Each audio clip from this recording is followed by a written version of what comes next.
Now at 10, Borderlands Guardians of the Children hosted a benefit today for children that have gone through abuse. Plus, the annual Smoke-Off competition fundraiser is taking place in Webb City.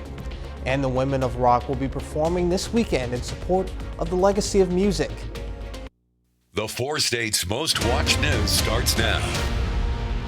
People come together today to raise money for a local not-for-profit. This is your KOAM News at 10. I'm Jalen Banks. The 4 states came together today to lend a fundraising hand to the Higher Powered Ministries. The event had 20 other ministries helping along with them. Higher Power helps individuals with car repairs and holds classes teaching people how to do basic car maintenance and car repairs. Today is to bring recognition to Higher Power Garage and to bring recognition to our community. We want people to know what we do here and how we do it.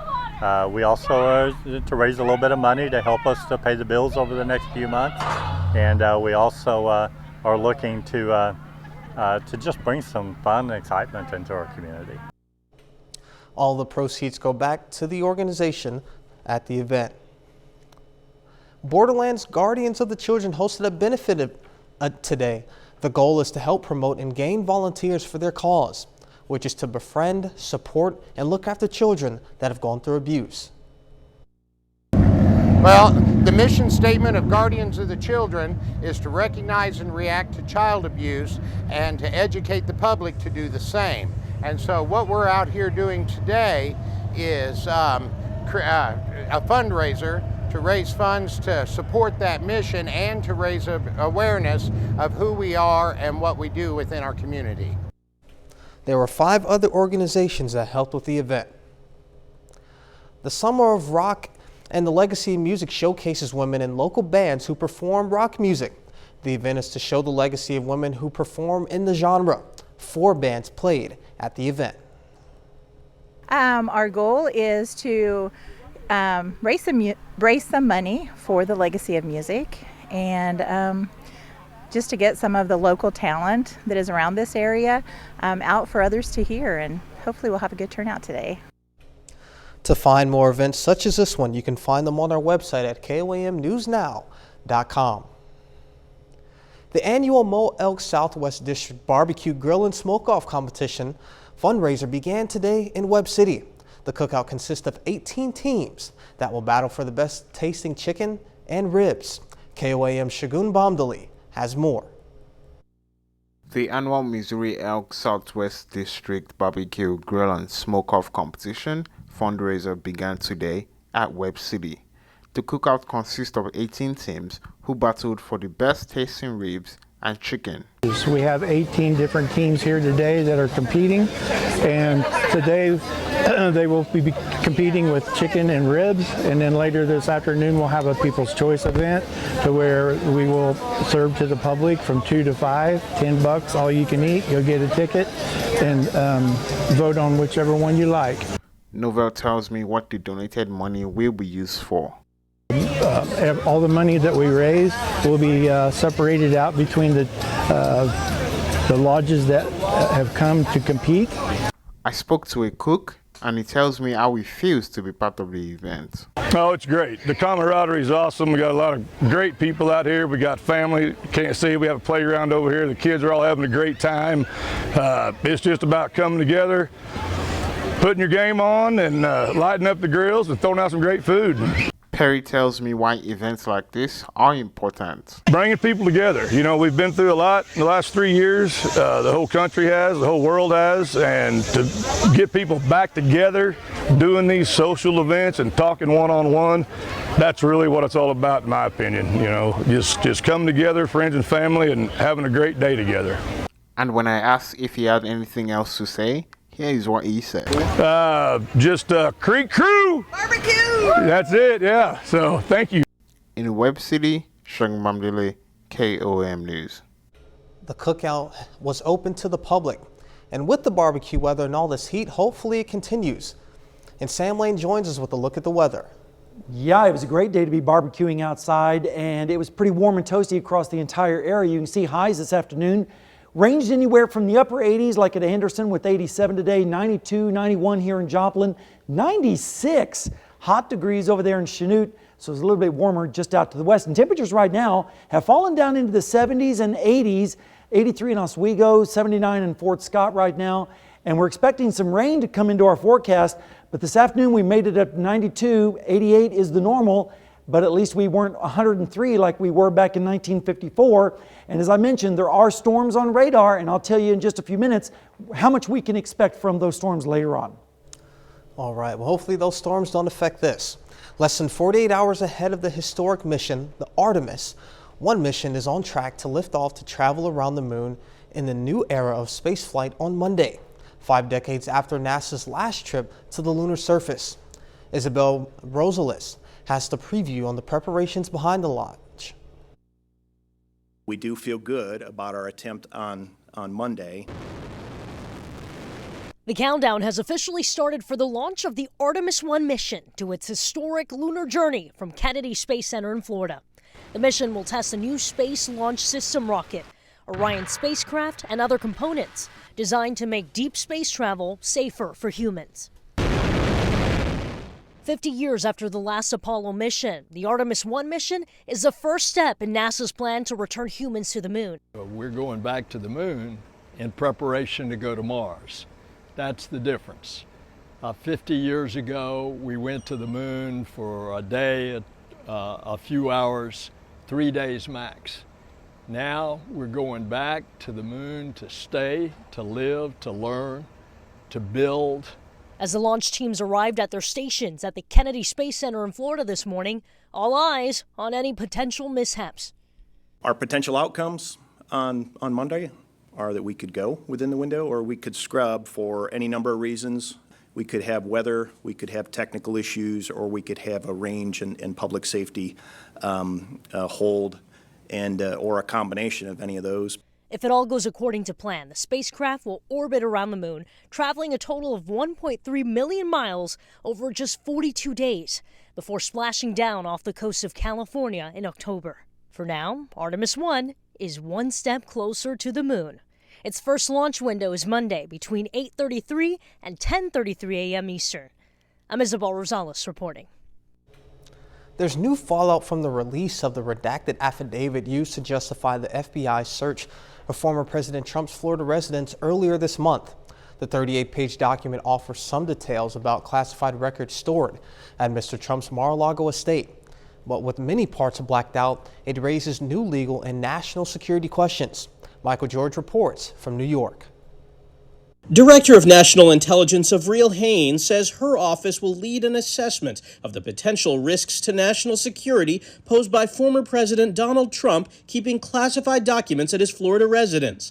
In a letter obtained by CBS News, Haines writes that her office is working with the Department of Justice to facilitate a classification review of relevant materials, including those recovered during the FBI's search earlier this month. A redacted version of the affidavit used to obtain the search warrant revealed that of the 15 boxes of government records Mr. Trump had at Mar-a-Lago and returned to the National Archives in January, 14 had classified documents, some including sensitive information critical to U.S. intelligence gathering.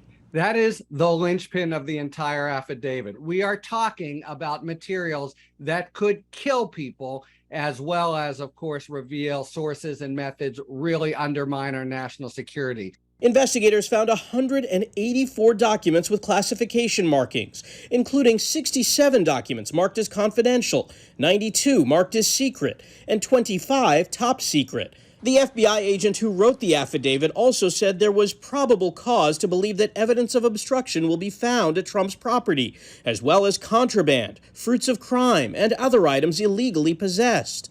The former president and his Republican allies remain frustrated with the search. In a court document filed late Friday, attorneys for Mr. Trump wrote the redacted affidavit provides almost no information about why the search took place. The president is asking for the appointment of a special master to go over the seized records. Michael George, CBS News, New York. A court hearing on the matter is now set for September 1st. The former president is also requesting an injunction that prevents the U.S. government from reviewing the materials retrieved from his residence. And we now take time to honor one of our 4-state heroes, Corporal Lee Schertzer, a Hallowell, Kansas native, served in the Army from 1969 to 1973. He earned 4 Bronze Stars and other medals. To Corporal Lee Schertzer, we thank you, our 4th State hero. And we'll be right back with more after this. A new and even more dangerous phase of Russia's invasion of Ukraine is taking hold as the war stretches beyond the half-year mark, with artillery hitting uncomfortably close to nuclear reactors. Deborah Patta reports from Ukraine's capital. 6 months of Russian occupation has turned Zaporizhzhia nuclear power plant into a deadly front line. Reports of renewed shelling today comes just 2 days after it was disconnected from the grid for the first time ever. For more than 24 hours this past week, the Zaporizhzhia nuclear power plant was operating on backup diesel generators. Frankly, that is one step before the catastrophe. Energy Minister Herman Halushenko told CBS News that if the backup generators fail, it would set in motion a chain reaction. A constant electricity supply is critical for cooling down spent nuclear fuel and avoiding a disastrous meltdown. So we have probably 1 hour and a half, 2 hours before the reaction started inside the unit. So we narrowly escaped nuclear disaster. I must say that we were not far. The nuclear plant was captured by Russia in March, but is still operated by Ukrainian technicians. And recent video from inside the plant shows Russian military vehicles parked near reactors, raising the risk of accidental fires. It's been half a year since Russia did the unthinkable and invaded Ukraine. Presidential advisor Serhiy Leshchenko said while they are grateful for all the military aid they've received, billions more is needed in heavy weapons in order to win this war. This is artillery war, and that is why in artillery war we need more ammunition. Our permanent request to US government and international partners, please provide more military support for Ukraine. 6 months on, and this war is far from over, with no clear end game in sight. Deborah Patta, CBS News, Kyiv, Ukraine. Well, hopefully those things can get resolved over in Europe. Well, we'll be back with more after this.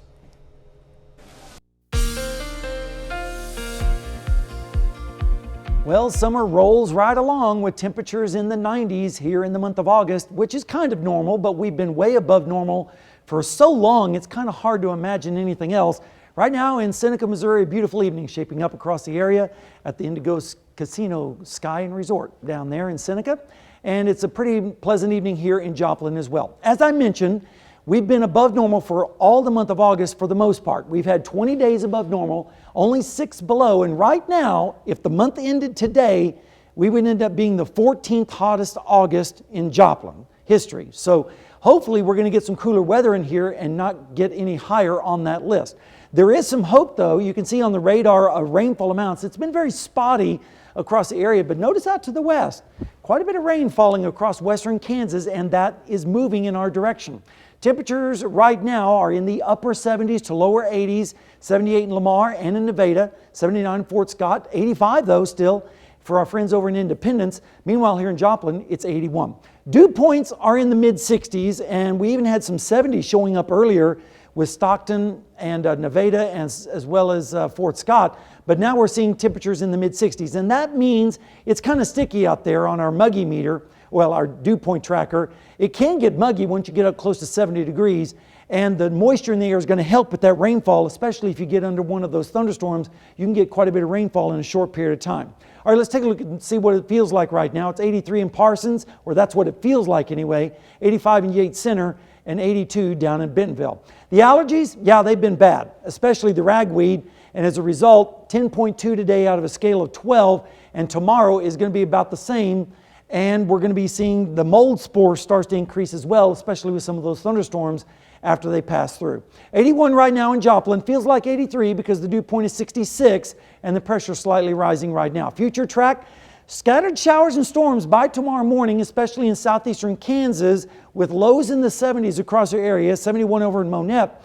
Then as we go through the day, scattered storms still around our area with highs in the upper 80s to around 90 degrees. We drop the temperatures just a little bit due to the increased cloud cover.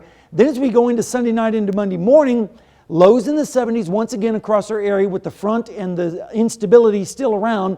But notice the best chance of storms by then will primarily be south and east, but then hopefully we'll get some storms rolling in here and give us a little bit of rainfall. And by Tuesday morning, we're looking at lows in the upper 60s to around 70.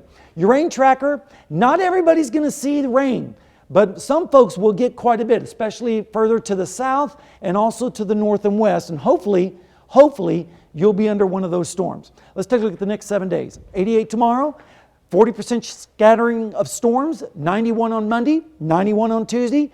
Yeah, and you kind of see the broken record there. Temperatures in the 90s and drier.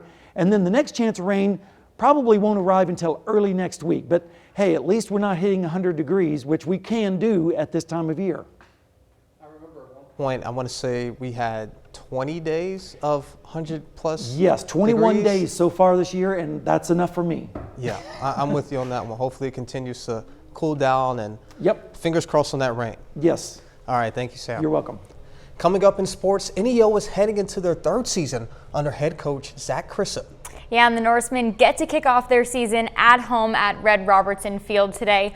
Plus, McDonald County hits the road for Oklahoma this morning for their season opener against Quapaw.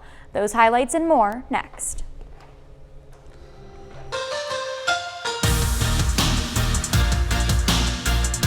McDonald County softball finished the 2021 season with a 24-7 record and made an appearance in the district championship game.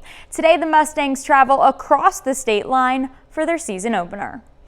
McDonald County opens their schedule on the road against the Quapaw Wildcats. It's a quick start for the Mustangs. J.C. Franken rips one down the third baseline. 2 score for McDonald County. Third inning tied at 2 now. Maggie Pratt lays down a bunt. Caitlin Townsend scores from third to make it 3-2 Mustangs. Quapaw hangs with them though. They put up a big 6th inning. Brooklyn Williams knocks it into shallow center. Sky Bass slides into home. Wildcats within 2. But here come the Mustangs. They load the bases in the top of the 7th. Townsend clears the back fence for a grand slam, and McDonald County closes it out 11-5 the final. We don't just want 9 girls to be able to contribute to the team. We want 26 girls, and I feel like we have the depth to run people in different situations and contribute and not let the level of play drop, which is huge at the high school level. It's also the first game of the season for the local JUCO football teams. NEO is looking to build off of last year's 4-5 record. NEO hosts Southern Shreveport today in the season opener. William King connects with Damon Kane. Kane beats a few guys before getting taken down a few yards out. Zion Burdett finishes the drive, takes it into the end zone himself for the first touchdown of the game. 7-0 NEO. Burdett with the ball again here, gets a first down for the Norsemen. Then the handoff goes to Trayvon Woolfolk. He muscles his way down the middle and in for the score. Second quarter now, Burdett pitches it off to Najee Ellis. He takes it down the near side and into the end zone. And they keep the pressure on. Jags lose control of the snap, and the Norsemen come away with a safety, all NEO in this one. The Norsemen shut out the Jags 44-0. The Independence Pirates begin their season with a big road game against Iowa Central.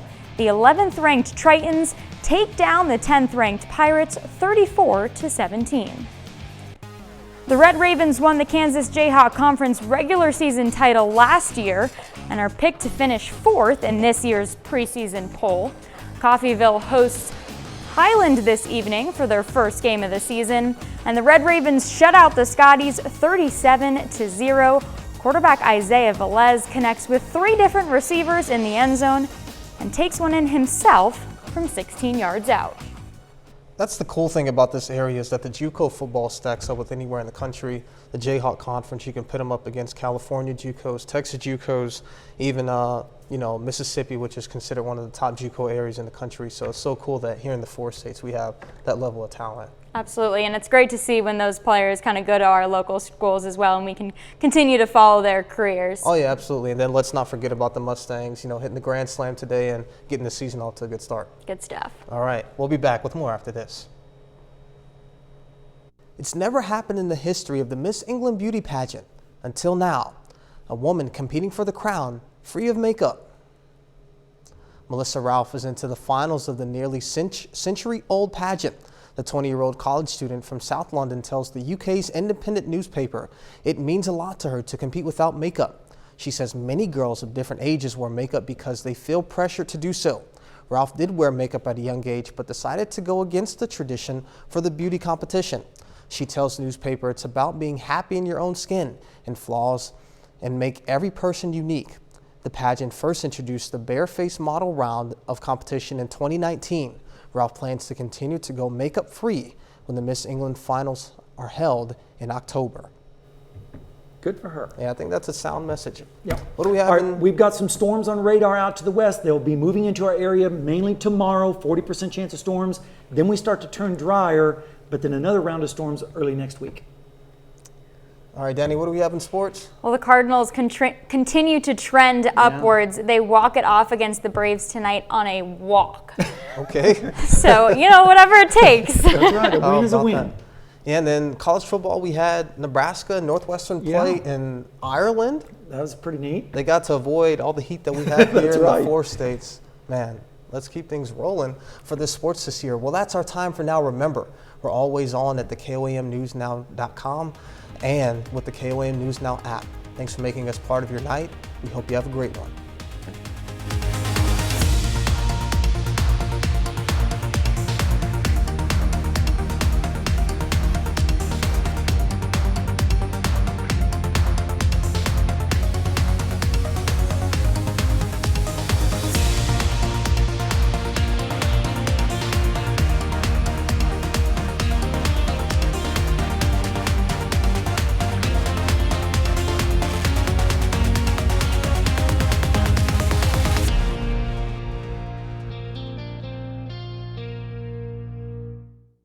Service is provided by